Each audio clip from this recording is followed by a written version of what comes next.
Ba-da-da-da-da. Ba-da-da-da-da-da. Ba-da-da-da-da-da.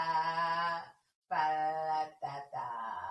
Welcome, confidants, to another episode of Confidently Insecure, the podcast where we're absolutely sure we don't know everything. I'm your host, Kelsey Darragh. And hey, happy motherfucking Halloween! It's spoopy season. It's Halloween today, October 31st. Hope you're feeling nice and chilly and scared and slutty and doing whatever feels right to you tonight. It's also a Monday, so no pressure to do anything at all. If you just want to pop in a scary movie, pop in. That's how old I am. I just said you pop in a movie, guys. You click your clackety little Apple TV remote. You watch a film. I just watched Barbarian this past week. It's equally as scary as it is hilarious. That's a good one I can recommend. We know Garrick from my other podcast, Guilty Pleasures, loves that fall time spoopy series. What's it called? The kid with the bucket on his head. Over the Garden Wall. That's a good one to watch tonight. Let's see what else. It's a great big pumpkin, Charlie Brown. That one. Guys, this week is a very interesting episode. Lately, we have been doing a lot about, obviously, our breakup series. We've been doing a lot of stuff around healing. We kind of took a pivot last week and we did some stuff about dogs. If you haven't checked out that episode, you absolutely should. We basically exposed the entire kibble industry, and I really need you guys to go take a listen. But this week, if you're watching this on youtube.com/Kelsey Darragh, you might be a little confused why I'm facing the wrong way. I'm not facing my camera. It's because I'm staring at a shirtless man in my office. I thought this week we could have a little fun. We could have a candid conversation with someone that is a constant new person in my life. You guys know that I have been dating. I've been talking about it on the podcast. I've been out there, as the children say. And there's a lot of really interesting things about dating now that I'm 32. Jesus Christ, I was about to say 31. Am I 32? Holy fuck. What the fuck? I think it just hit me that I'm 32 in this very moment. Anyways, but there's been a lot of realizations lately that I've been having about this age and being single and like dating again for the first time. And there's been a lot of really cool insights and glorious realizations that I thought I would share with you confidants. And what better way to do that than with having a conversation with someone who's meeting me for the first time only 3 months ago, when I was recently single and out there and has been spending a lot of time with me. Dare I would say we're dating. I would say that. I'm going to bring him in. And by bring him in, I mean you're only going to hear his voice because I'm not an idiot, you guys. I was an idiot. I was silly enough to expose the beginning of my relationship with Jared on the internet for everyone to see. Basically, our first date was on the internet, and then our entire relationship was on the internet. And this person is not an entertainment industry man, so I don't have to do that, guys. I am older and a little bit wiser, unlike Taylor Swift, which, by the way, Midnight's new album, so good. What's my favorite song? I really like Bejeweled. I also really like I like the revenge one where she's dressing for revenge. I like Sex on the Beach. Guys, I like them all. Comment below which one you guys have been listening to on repeat. The thing I hate / love about Taylor is I always say the same thing. All of her songs sound the same. Oh my gosh, it's just the same beat, same melody, same chord progressions, same 4 notes. But goddamn, if it doesn't fucking pop, it works so hard. It slaps. I've been listening to that album all the way through. And just to give you a little taste about what this episode is going to be about, it's just going to be like a real raw conversation about what it's been like for me to date and maybe on the other side, what it's been like to date me. And just to give you a little spoiler of where things ended up last night at a Halloween party we went to, The man who is sitting across from me that I'm calling Sir, because I have no idea what else to call him if I'm not going to expose his name, Sir, was at the party. Jared, Capslap, La DJ, my ex-boyfriend, was at the party, and a person that I am making out with, who is a lesbian, was at the party. So I had a real fucking trifecta of a night. And guys, somehow it was not the worst night or awkward or like, I don't know. I was about to say, I don't know how I've done this with my life to make it so magical, but I know exactly how I've done it. And we're going to talk about it now.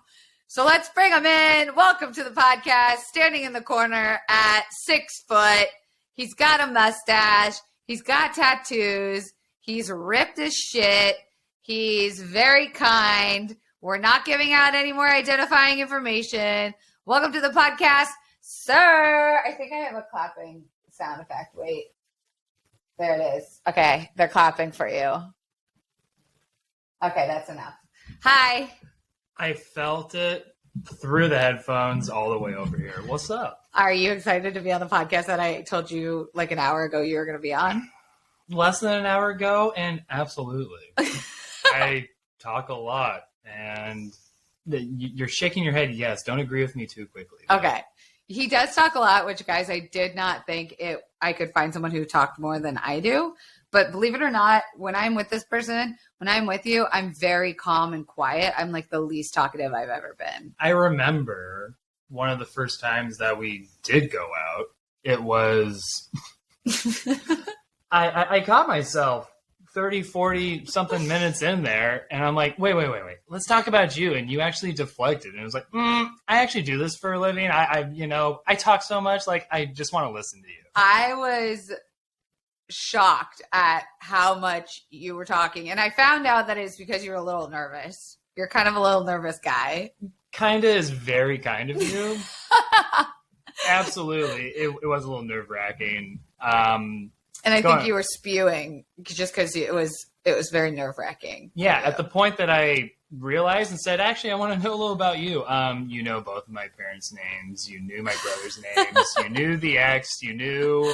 I knew your whole life story. And still am continuing to learn a lot about you. But let's go back to the beginning, as Hillary Duff said once upon a time. We met where? Where all magical relationships start on the internet. Whoa, relationship. Yeah.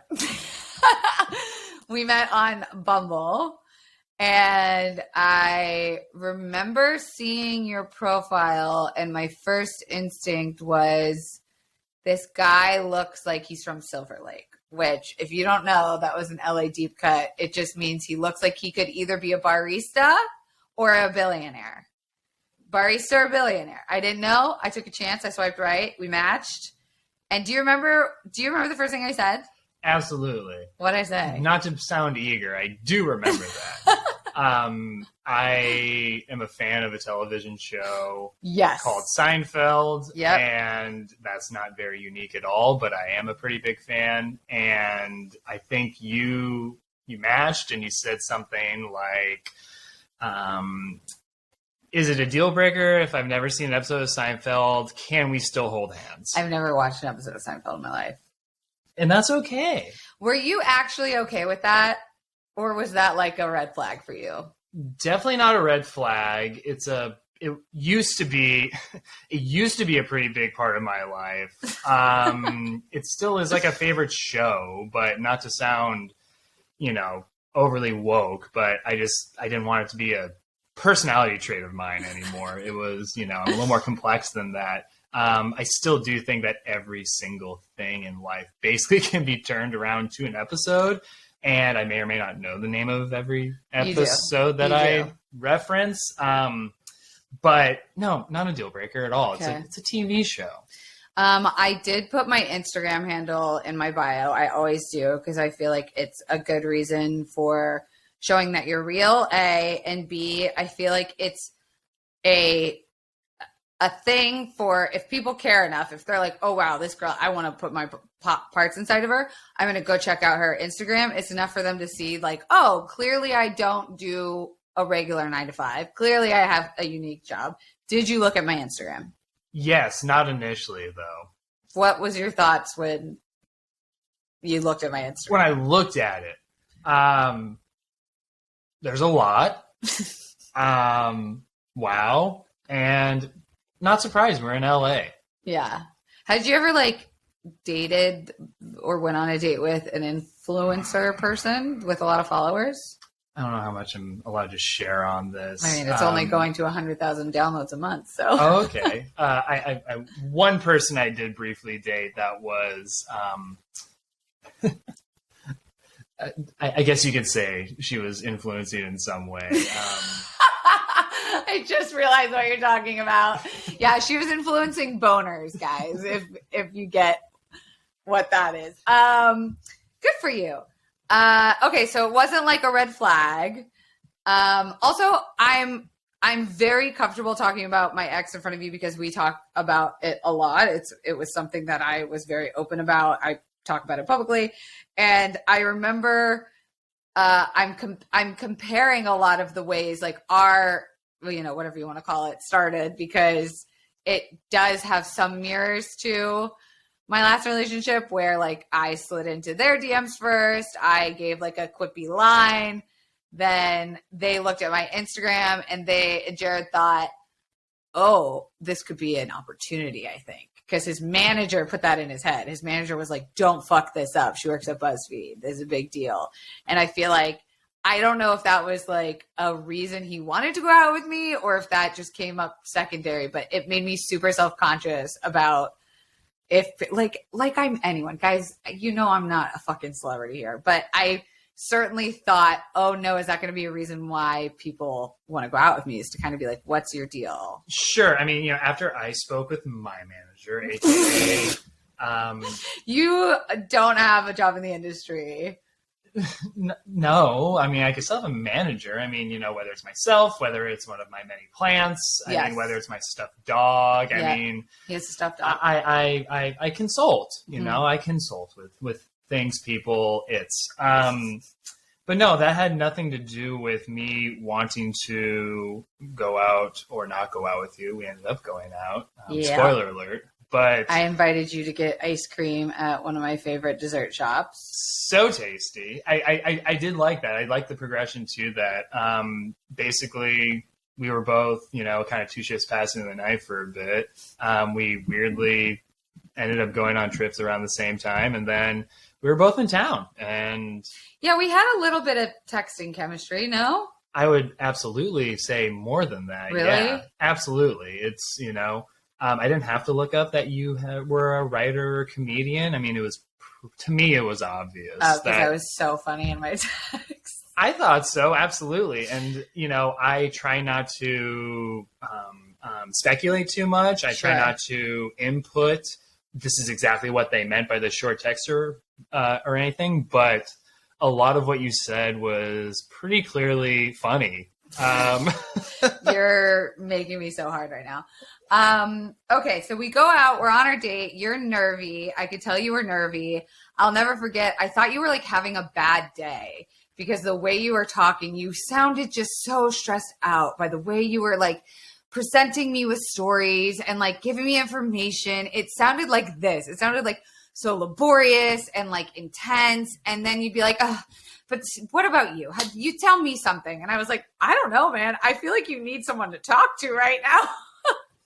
I'm happy to be here for you if you need to release some energy. It was a very unique moment in my life for 10,000 reasons. Yes. I was probably still coming down from the mushrooms I took on that trip, but it's neither here nor there. I will say that it was somewhat you, but mostly just going out on a date that was freaking me out a little bit.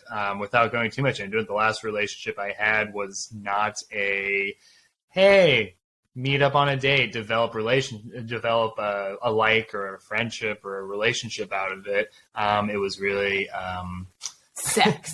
It was proximity during the stay-at-home pandemic, horrible couple years that we had. And it was someone that lived close to me, and it kind of developed in something. Not to say that we didn't care about each other or, go through ups and downs, but It wasn't as cute. You hadn't been out there. No. Was that your first date since your breakup? No. It wasn't my first date. But it was the first one you were like, I like this girl. Absolutely. Every date I had gone on before that, all of them were either just first dates or repeat offenders from, the past that were like, hey, oh, now that I'm single, what's up? Are you single too? Which totally is fine. They knew where I was at. I knew where they were at. But it was the first date that I was on where I was not only nervous, but what made me more nervous was how quickly I was magnetized to you and kind of liked you. I was like, shit, this is actually really good. So it made me tighten up a little bit more. Because obviously in Confidants, you guys know this, I've been going through a massive transformation, just not externally, but internally.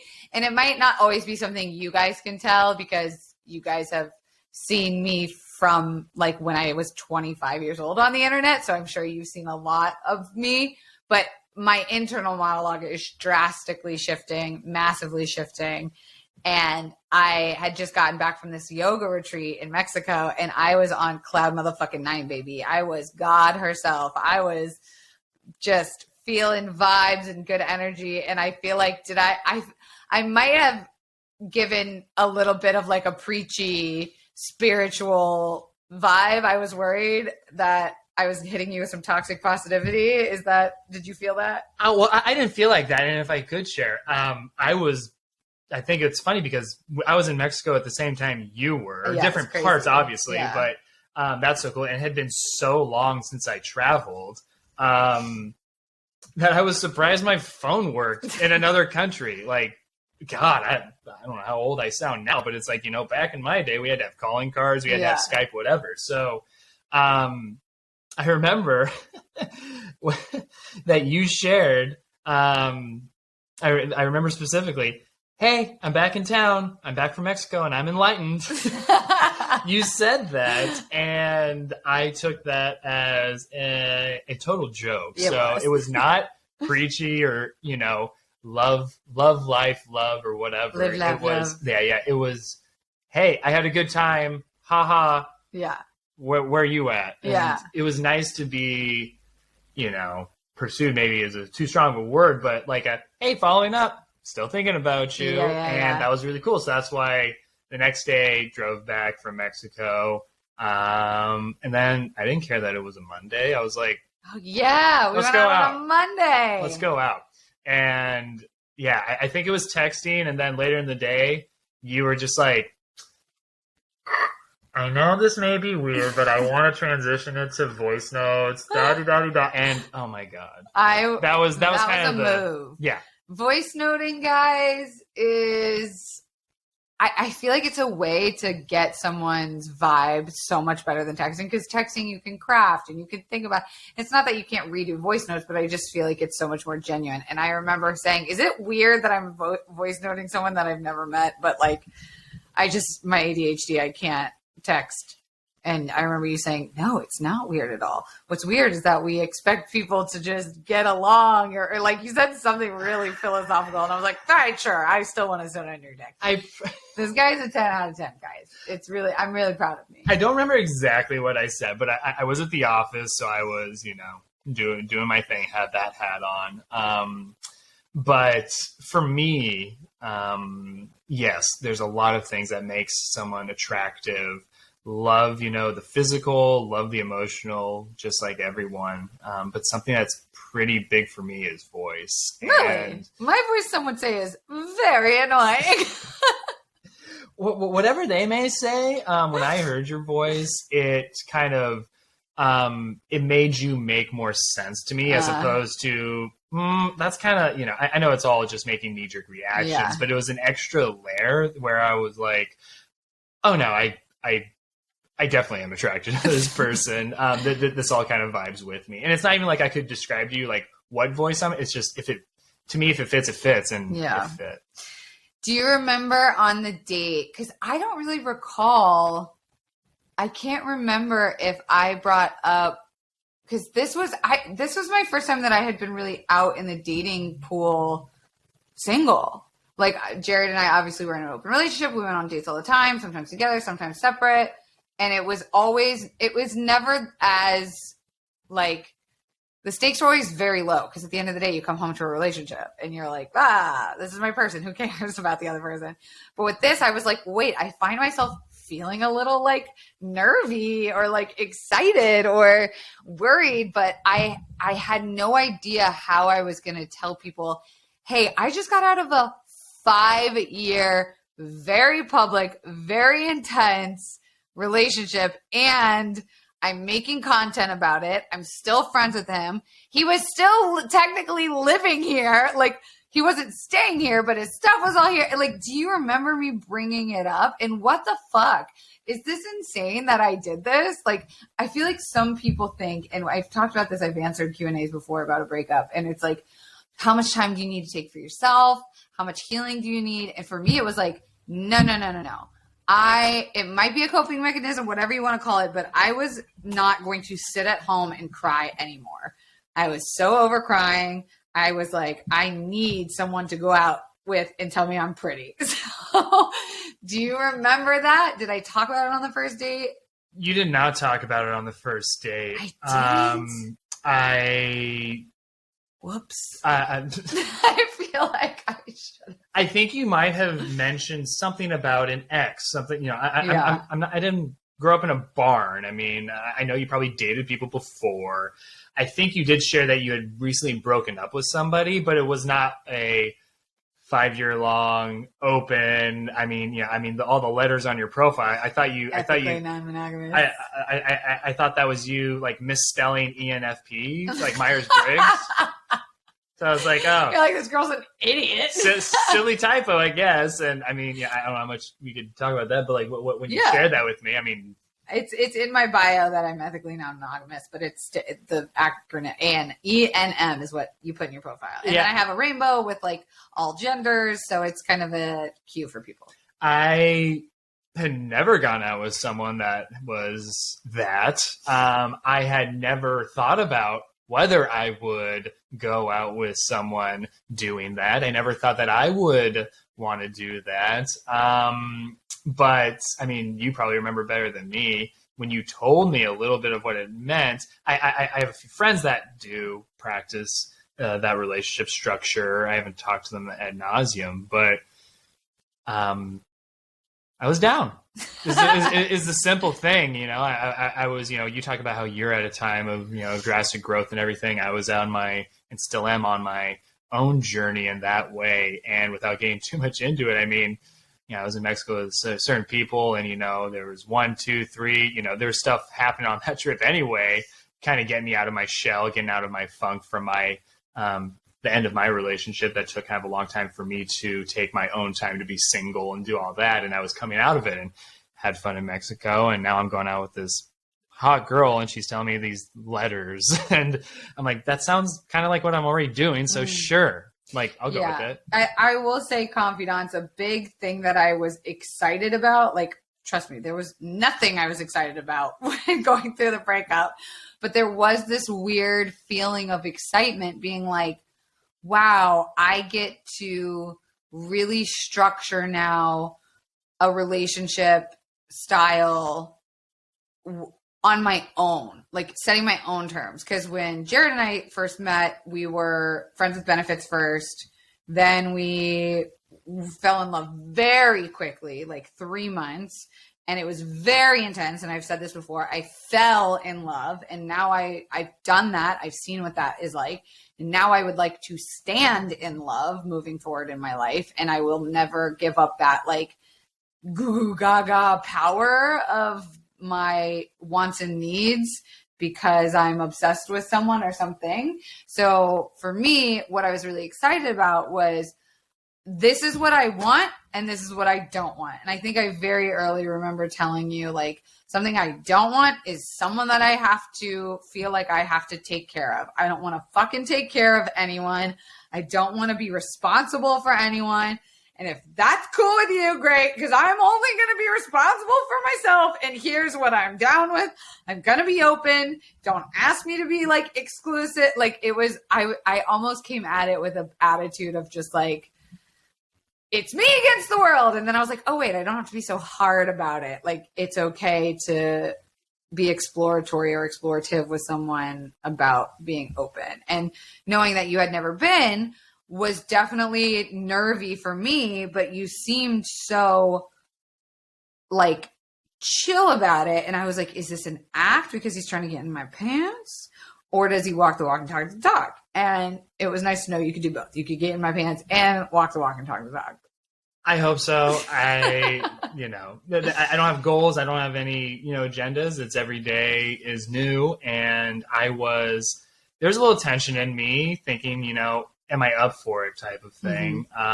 But I knew I needed a change. I had been painfully monogamous, painfully hetero in every relationship that I have ever been in, thought about being in, dreamt of being in, assumed I would ever be in. So I knew that I needed to shake things up and, listen to the little bit inside me that was into boys, listen to the little bit inside me that was curious about alternative relationship structures, listen to the little bit inside of me that was curious about what I had been, force-fed by society, patriarchy, God, whatever his name is, all that crap.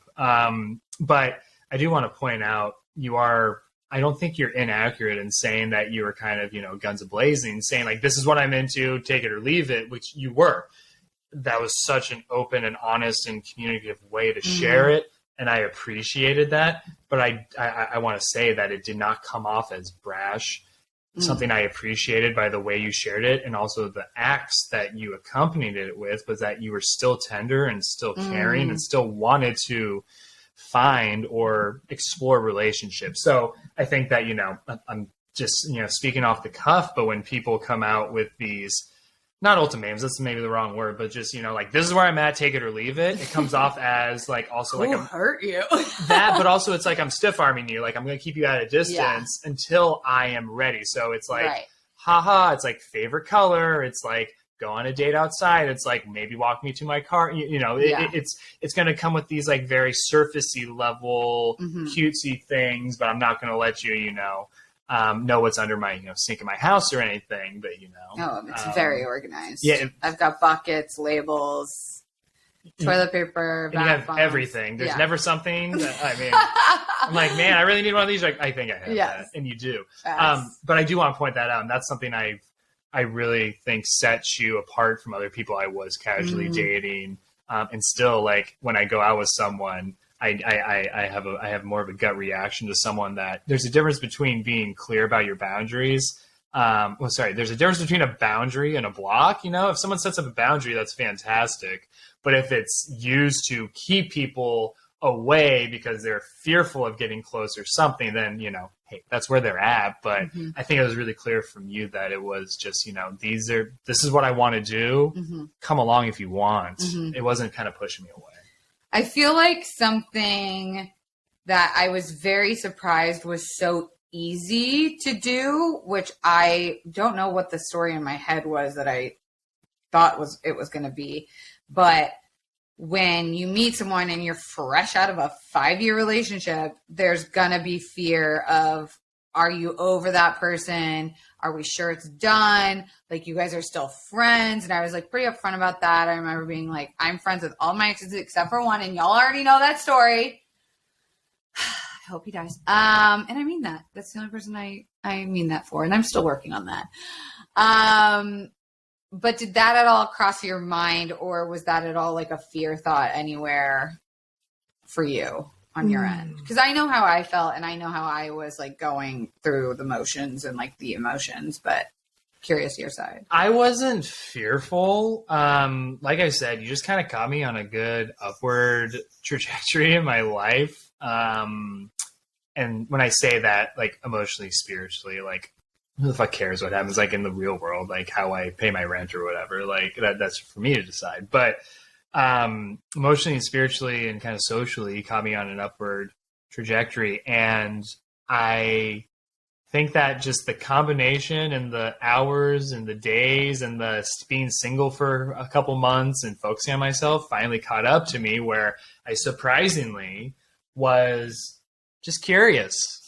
I was curious when you were going to share more facts. I was curious, why there's two things, at your house when there's only one. I'm curious when you would tell me a story and you would say we instead of me. And it wasn't like, oh my God, it was, okay, like this is something that is still pretty fresh because you're having these, not slips, but this is the vernacular you're using. But also, I just met this girl, but I don't need to know her to to give her the space to develop trust, to develop some rapport, to share things about her life, because I used to be a chronic oversharer. I'm a very open person when it comes to me sharing things about my life. And it used to be, not always a positive thing. It would slime people, that's why therapy is great. That's why journaling is great. That's why friends are great, because every relationship doesn't have to know everything about everything else in your life. But, I knew that there would be a time if we kept on hanging out where you would share these things. And I mean, it's funny because I had those thoughts and then it was like 2 days later, you're just like, you called me and you're just like, hey, I feel like, it's probably about time for me to share. I sent you a voice note and it was 3 minutes long. I'll never forget. It was like the longest voice note I had ever given. Which made me shit my pants while I was driving.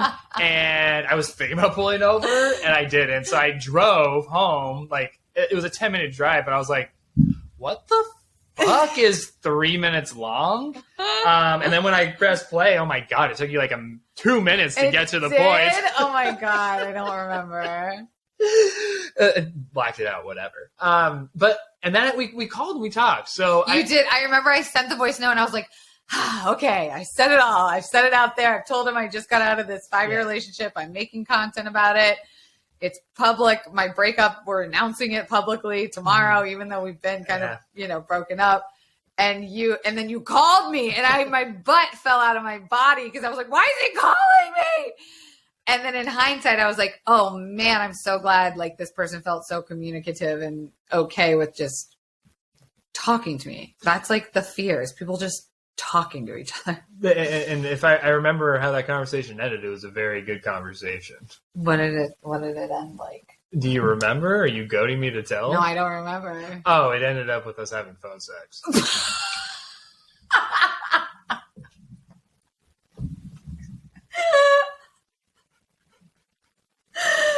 I suddenly remember. Guys, that's how insane life has been lately, is that I call this man, or this man calls me to talk about how I'm in a place in my life that is going to be so uncertain and very, very unattractive to the standard outsider maybe looking in to date me, and we have phone sex. And it was great because it was not sexting. No. It was us. Like 1990 phone sex. Like, I checked my bill later that I thought I was going to be charged like 10 cents a minute for that, and I would have paid gladly. That's on my OnlyFans. Good Lord, that was really hilarious. I think that's actually before we had slept together. We'd hooked up. Really? I think that's before we slept together. You have a freakish memory with dates and things, so I'm going to defer to you on that. I think it's a mixture of just being more present and not drinking. That helps me. So this man he started not drinking the first night we went out, which was insane because it wasn't like because of me. You just were going to do that anyway. And then I was like, oh yeah, I'm sober or I don't drink. And you were like, cool. And then we just started doing a bunch of things that didn't require any alcohol. Absolutely. And that's, oh my God. Yeah. It was for me, it was a slow fade where over the summertime it would get to be sunny night and I'd be like, shit, I need to have a drink. Like I drink on the weekends. Like you have to go, what? I need to go have a beer or something. And it just dwindled down. Mm-hmm. It was not a big part of my life. Mm-hmm. And it's funny because right when I met you, when I went out with you and learned you were sober, I don't know if it was on your profile. I think there was nothing about it. So when I mentioned, going out for a drink, you're like, hey, just to let you know, I'm sober, but I love a bar hang. Like I'll get a Coke. Yeah. And I'm like, fuck, like I don't want to do that. Like, let's do something fun. And so like we went and got ice cream, which is like way fucking cuter. But anyway, the point is I was like slowly getting to be sober. And in July, I had started talking to a guy at the gym, and we were spending a lot of time together. We're not going to get into what happened there. It may or may not be going on, but he was sober too. Oh. So I was like, weird. And like a month before that, I was at an art show, and I had met someone, and the guy that was taking Venmo payments, you know, as a bartender at like a plastic table. I just didn't really feel like drinking that night. And he's like, "Hey, I'm sober too." I was like, "No, I'm not sober." But so all these like sober people were popping up in my life. And there are a lot in LA. Really good connections with them. Yeah. And it was always, because we're better. No, I'm just kidding. I was always like, I mean, I was bi-curious for a long time, but even longer, I was sober curious. And I would go through stints, you know, like after, you know, I would take a month off, couple months off, couple days off, but sometimes I would abuse, sometimes I wouldn't, you know. It's been an up and down, ever-changing relationship with substances, but it's just about time that I took an extended break, and it feels fantastic.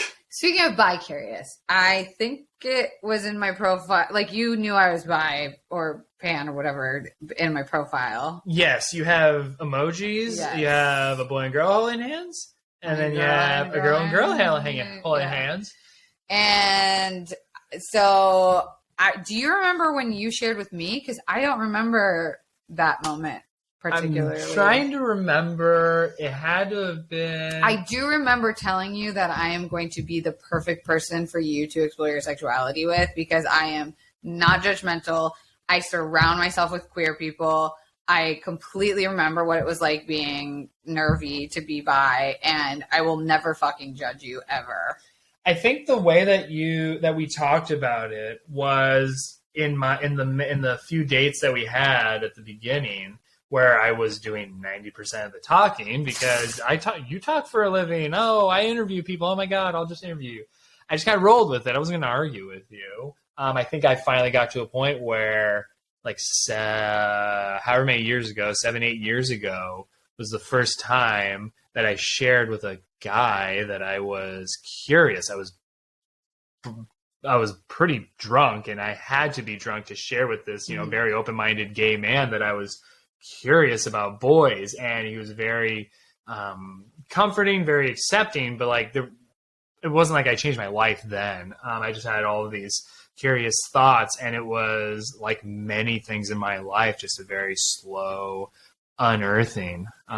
Being an earth sign, maybe that's a thing, I guess. But you are a Capricorn, Cancer, Scorpio. Okay, Virgo, but yeah, something like that. What did I just say? Scorpio? It's Scorpio season. I think because we're in Scorpio season. I apologize. Cap. Yeah. Virgo, Cancer. Virgo. No, it's Cap, Cancer, Virgo. Love it. Are you a Leo by chance? I am. How could you tell? Is it the leadership, the abrasiveness? It's a little more obvious than the double Gemini, ego? But that makes sense. I think my double Gemini comes out in like what I do. Like weirdly in this podcast, I feel very double Gemini because I'm interviewing people and I'm continuing communication and conversation and education. But anyways, back to how much you like me. Yeah. So so just to tie that up, it was when I was sharing about that experience years ago, and you're just like, wait. So you're bi. And I'm like, I think I kind of like, I didn't say anything about that, you know, putting a name to it, you know, growing up religious, growing up straight, whatever it may be, only dating girls, whatever. So I think that, you know, to kind of use like a gambling or like, you know, like a stock market trading term, like I just kept compounding all of these, you know, changes. Like I was not withdrawing anything yet. I was in this time where a lot of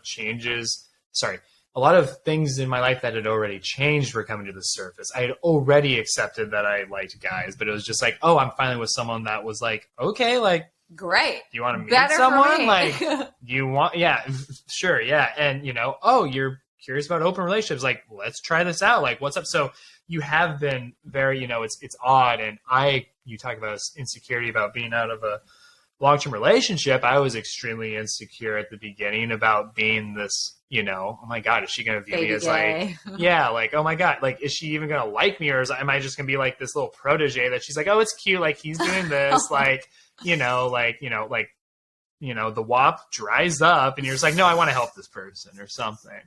But I mean, that didn't last long because you like me. And it seems like, facts. It's good. So that is a new thing. And I think it was like maybe a month after we started hanging out, I introduced you to not one, but two guys that I was talking to at a party. So that was you. It was fun. I got a little about that. But it's cute.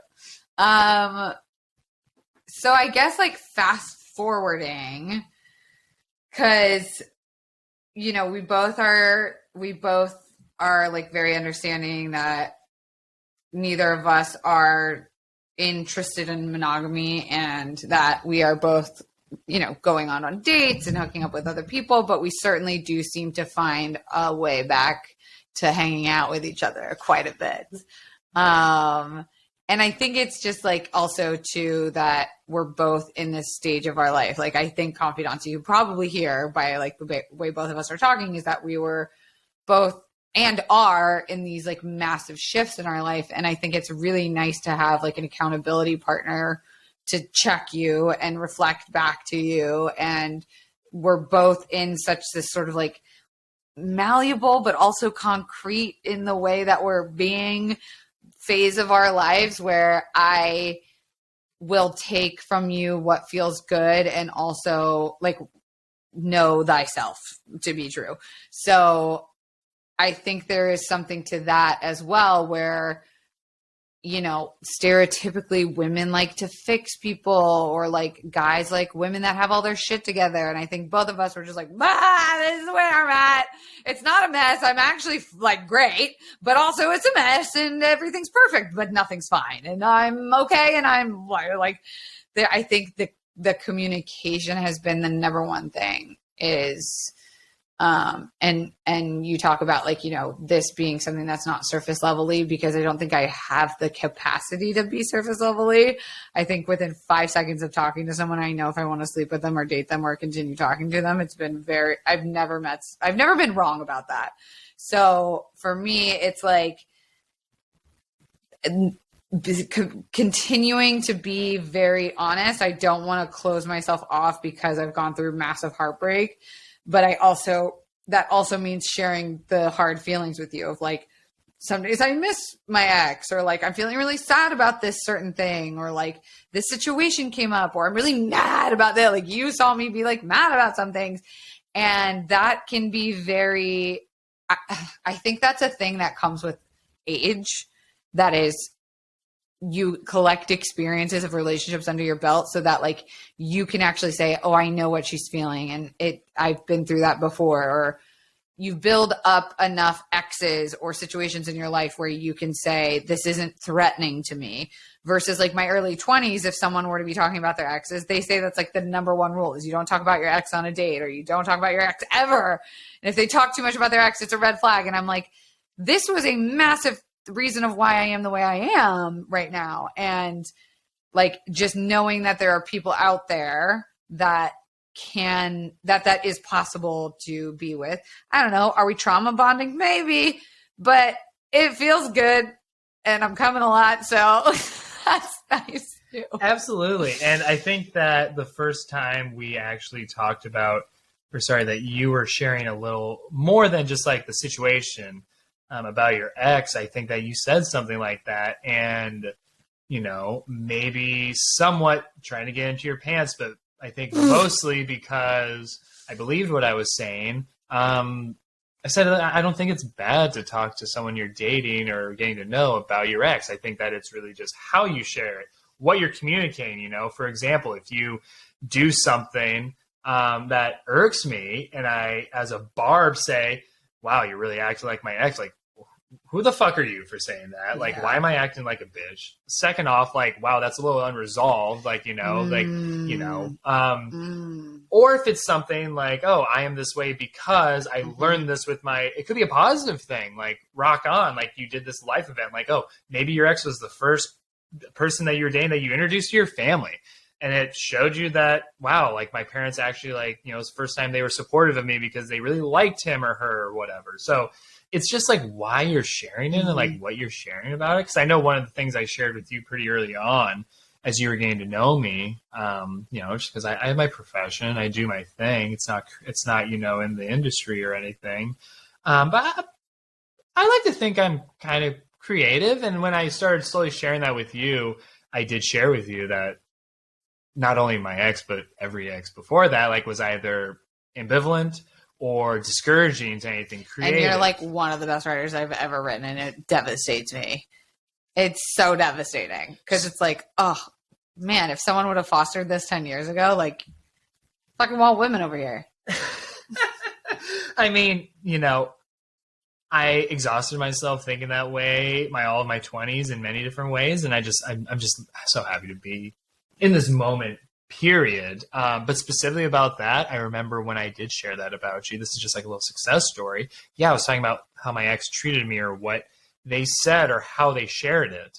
And you responded with like, well, that's not true because you are creative, or like, oh, I've read this. I think at some point you'd maybe looked over my shoulder at something I had written.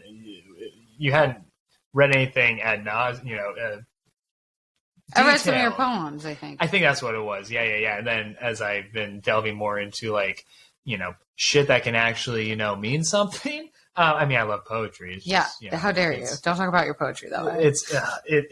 I actually wrote you a poem, I think, pretty early on. I think that was showing my cards about how much I liked you. I mean, you guys, the poem is about a disco ball in my room that hangs over near my bed. We'll tease you with that. But it's cool. So, yeah. I mean, that's just an example of like, it's not always bad to just talk about your ex, because that's a big part of my transformation now is not only am I newly sober, newly open, newly bi, like I'm just like newly interacting with like the deepest parts of myself. And I'm not only writing out of, you know, journalistic, you know, necessity for a therapy appointment. It's, oh, okay. You know, it could be creative. So me sharing that about my ex actually fostered a deeper connection with us. And I opened up even more so to you. So it was. And he's going to write a book, you guys. I can't believe we've been talking for this. I say that every time I record a podcast. I'm always like, I can't believe we've been talking for this long, but like, I can't believe we've been talking for this long, but I can because time kind of flies when we talk.